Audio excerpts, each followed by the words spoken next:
Sir. Boss, Sir. kayo ba yung naggano sa kapatid namin?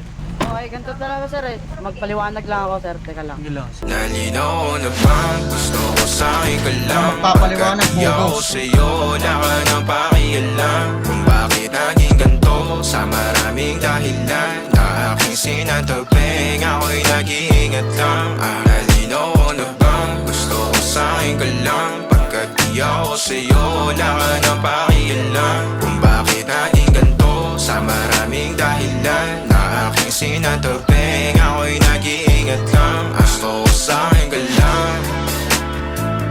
Gusto ko sa'yo ka lang. Gusto ko sa'yo ka lang. Gusto ko sa'yo ka lang. Gusto ko sa'yo ka lang. Gusto ko sa'yo ka lang. Gusto ko sa'yo ka lang. Gusto ko sa'yo ka lang.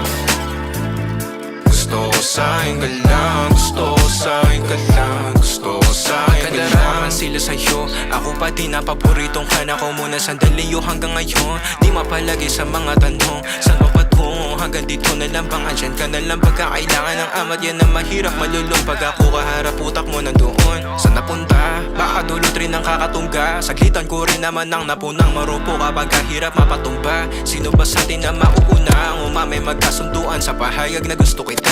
Pangaakit mo nangungumbita, umisa ka pa nun di mo ko mabiga. Mapabalisa akong mapapalitan, wala na nga ba akong mapabalikan? Parang kahapon ay ayos lang tayo, ngayon hiwalay na't magkagalit ka. Makakailang paliwanag pa ba ako sa'yo? Manipis lang ang tsansa magtagal tayo, lalo't sa ganitong panahon bago pa ka malibutan. Nalinaw na bang gusto ko sa'yo ka lang? Pagkat di ako sa'yo, wala ka na pakialam. Kung bakit naging ganito sa maraming dahilan na aking sinataping, ako'y nag-iingat lang.